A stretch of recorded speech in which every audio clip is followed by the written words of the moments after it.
శ్రీమాత్రే నమః. ప్రేక్షక దేవుళ్లకు నమస్కారం. ఈ వీడియోలో మనం ఈ ఉగాది నూతన సంవత్సరంలో మేషరాశి వారికి సంవత్సర ఫలితాలు ఎలా ఉంటాయో తెలుసుకునే ప్రయత్నం చేద్దాం. సాధారణంగా మనం ఈ సంవత్సర ఫలితాలు చూసినప్పుడు దీన్నే గోచార ఫలితాలని కూడా చెప్తూ ఉంటాం.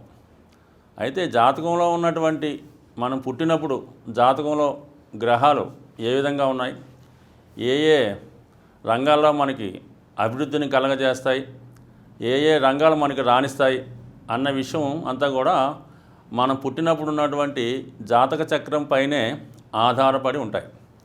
అయితే ఇప్పుడు ఈ గోచార ఫలితాలు అంటే మనకి ఈ సంవత్సరంలో మన జాతకంలో ఉన్నటువంటి ఏ ఫలితాన్ని మనం పొందగలుగుతాం అనే విషయాన్ని ఈ గోచార ఫలితాలు తెలుసుకుంటూ ఉంటాయి.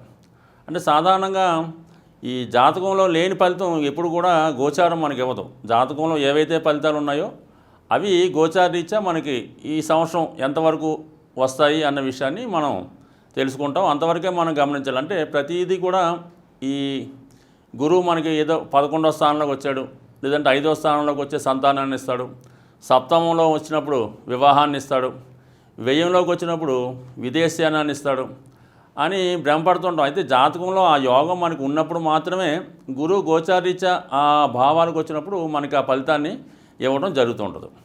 ఇప్పుడు మనం మేషరాశి యొక్క ఫలితాలు మనం గమనిస్తున్నాం కాబట్టి ప్రస్తుతం ఈ ఉగాది ప్రారంభం నాటికి ఈ గురు గ్రహం 11వ స్థానంలో సంచరిస్తూ ఏప్రిల్ 5వ తారీఖున 12వ స్థానంలో కంటే మీనరాశిలోకి ప్రవేశించడం జరుగుతుంటుంది. అంటే 12వ స్థానం అన్నది గురువు 12వ స్థానంలోకి వచ్చినప్పుడు సాధారణంగా దూర ప్రాంత ప్రయాణాలు, అలాగే ఉన్నత విద్య కొరకు వ్యయం చేయడం, అలాగే సంతానం యొక్క అభివృద్ధి, ఇలాగ అనేక మంచి విషయాలు గురువు 10వ స్థానంలోకి వచ్చినప్పుడు ఇస్తూ ఉంటాడు. ఇక్కడ ముఖ్యంగా ఈ మేషరాశి వారికి ఈ గురువు ఈ 9వ స్థానానికి 12వ స్థానానికి ఆధిపత్యం వహించడం వల్ల, మరియు మేషరాశికి అధిపతి అయినటువంటి కుజగ్రహానికి మిత్రుడవడం వల్ల, మరి భాగ్య వ్యయాధిపతిగా ఉండడం వల్ల ముఖ్యంగా విద్యార్థులకి ఎవరైతే ఉన్నత విద్య నిమిత్తం దూర ప్రాంత ప్రయాణం చేసుకుంటున్నారో, అంటే విదేశంలో ఉన్నత విద్య కొరకు ప్రయత్నం చేస్తున్నారో వారికి కంపల్సరిగా ఈ సంవత్సరం అనుకూలించి వారు కోరుకున్న విధంగా విదేశయానం అనేది కంపల్సరీగా వస్తుంది.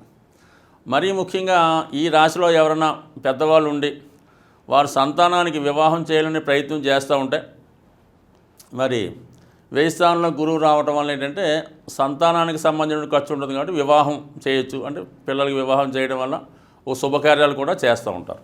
ఇది గురువు సింపుల్గా 12లో ఉన్నప్పుడు ఇచ్చే ఫలితం. ఇక శని భగవాను యొక్క గోచారాన్ని మనం పరిశీలించినప్పుడు ప్రస్తుతం ఈ శని భగవానుడు దశమ స్థానంలో సంచరిస్తూ సుమారుగా మే 15వ తారీఖుని 11వ స్థానంలోకి మారడం జరుగుతుంటుంది. అంటే అది టెంపరీగా మాత్రమే. అంటే కొంతకాలం పాటు గురువు స్పీడ్గా పయనించి 11వ స్థానానికి వచ్చి ఇంచుమించుగా మళ్ళా వెనక్కి రావడం జరుగుతూ ఉంటుంది. ఇప్పుడు ఈ మే 15 తర్వాత మాత్రం ఈ మేషరాశి వారికి 11వ స్థానంలోకి శని రావడం వల్ల గత కొంతకాలంగా ఆగిపోయినటువంటి వృత్తి వ్యవహారాలు తిరిగి పునఃప్రారంభం అవడం, అలాగే మీరు గతంలో ఏమైనా ఉద్యోగాన్ని కానీ లేదంటే ఏదైనా ఆస్తి కానీ పోగొట్టుకొని ఉంటే, అంటే ఆగిపోయి ఉంటే అది మళ్ళా తిరిగి మీ చేతికి వచ్చే అవకాశం ఈ మే 15 తర్వాత శని భగవాను యొక్క అనుగ్రహంతో కలిగే అవకాశం ఉంటుంది. ఎప్పుడన్నా ఏ గ్రహం అయినా 11వ స్థానంలోకి వచ్చినప్పుడు అది ఖచ్చితంగా మంచి ఫలితం ఇస్తూ ఉంటాడు. అయితే మేషరాశి వారికి ఈ శని దశమాధిపత్యం అవడం వల్ల, అంటే వృత్తికారకుడు, అంటే మనిషి జీవనోపాధికి ఏ ఏ పనులు చేయగలుగుతాడో అవన్నీ కూడా దశమ స్థానం చెప్తూ ఉంటాయి. అటువంటి దశమ స్థానాధిపత్యంతో పాటు శని భగవానికి 11వ స్థానాధిపత్యం కూడా వస్తుంది, అంటే లాభస్థానాధిపత్యం.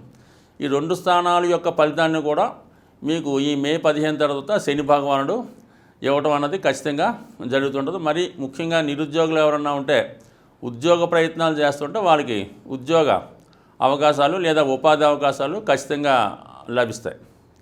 ఇక మరి యొక్క మేజర్ గ్రహాలు మనం పరిశీలించినప్పుడు రాహువు, కేతువు. ఈ మేషరాశి వారికి గత 18 నెలలుగా 2వ స్థానంలో ఉన్నటువంటి రాహు యొక్క సంచారం జరుగుతుంది. సుమారుగా ఏప్రిల్ 12వ తారీఖు తర్వాత ఈ రాహుగ్రహం మేషరాశిలోకి ప్రవేశించడం జరుగుతుంది.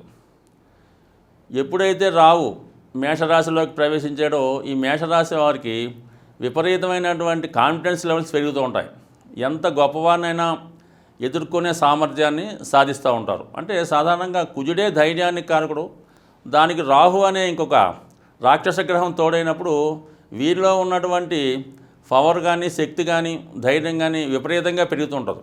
ఆ కాన్ఫిడెన్స్తో ఎంత గొప్ప పనైనా చేద్దామనేటువంటి కాన్ఫిడెన్స్ పెరుగుతూ ఉంటుంది. అలాగే చేపట్టిన ప్రతి కార్యక్రమాన్ని కూడా సునాయాసంగా పూర్తి చేస్తూ ఉంటారు ఈ రాహు ఈ రాశిలో ప్రవేశించిన వెంటనే.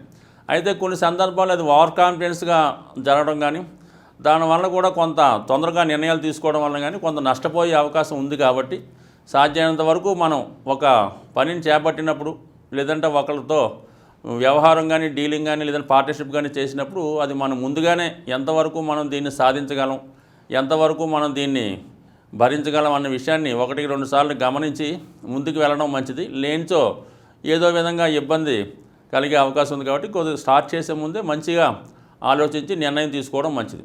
ఇక కేతుగ్రహ సంచారాన్ని ప్రవేశించినప్పుడు ఎప్పుడైతే మన రాశిలోకి ఈ రాహు ప్రవేశించాడో ఆటోమేటిక్గా 7వ స్థానంలోకి ఈ కేతుగ్రహం సంచరించడం జరుగుతుంది. అంటే కేతుగ్రహం రాహుగ్రహం ఏం చేస్తుందంటే ఏదైనా భావంలోకి వచ్చినప్పుడు ఆ భావం యొక్క ఫలితాలను విపరీతంగా పెంచేస్తుంటుంది. అదే కేతుగ్రహం ఒక భావంలోకి వచ్చినప్పుడు అదే భావంలో ఉన్న ఫలితాన్ని పూర్తిగా తగ్గిస్తుంటుంది. ఇప్పుడు సప్తమ స్థానంలో కేతు రావడం వల్ల ఏంటంటే ముఖ్యంగా సప్తమ స్థానం అనేది వివాహ జీవితాన్ని, వివాహం తర్వాత జరిగే సౌఖ్యాన్ని, అలాగే వ్యాపార భాగస్తుల మధ్య ఈ పార్ట్నర్షిప్లో ఉన్నటువంటి అన్యోన్యత, లేదంటే లాభ నష్టాలు ఇవన్నీ కూడా చెప్తూ ఉంటుంది. కాబట్టి అటువంటి స్థానంలోకి కేతు రావడం వల్ల ముఖ్యంగా ఈ వివాహ జీవితంలో అలా లేదంటే దాంపత్య జీవితంలో కొద్దిపాటి ఎడబాట్లు, చికాకులు రావచ్చు. అలాగే ఏదో కారణాల వల్ల, అంటే భార్యకి ఒకచోట ఉద్యోగం, భర్తకి ఒకచోట ఉద్యోగం వల్ల అయినా సరే ఒక ప్రాంతం నుంచి ఒక ప్రాంతంకి మైగ్రేట్ అయ్యే విషయంలో కొంతకాలం పాటు అయినా భార్యాభర్తల మధ్య ఖచ్చితంగా కొంతకాలమైనా ఎడబాటు వచ్చే అవకాశం ఉంటుంది రాబోయే ఈ సంవత్సర కాలంలో. అది టెంపరీగా అనుకోవాలి తప్ప దానివల్ల పెద్ద ఇబ్బంది ఉండదు. అంటే కేతు ఎప్పుడు కూడా పూర్తిగా ఏది నష్టపడదనమాట, టెంపరీగానే ఇస్తూ ఉంటాడు. అది ఏదైనా ఒక కేతువు యొక్క సంచారంలో కానీ, కేతువు యొక్క దశలో కానీ, కేతువు యొక్క అంతర్దశలో కానీ ఏదైనా ఒక నష్టాన్ని ఇస్తే ఖచ్చితంగా ఆ నష్టాన్ని మళ్ళీ తిరిగి తను ఆ గోచారంలో కానీ దశ పూర్తయ్యే లోపల ఇచ్చేస్తూ ఉంటాడు.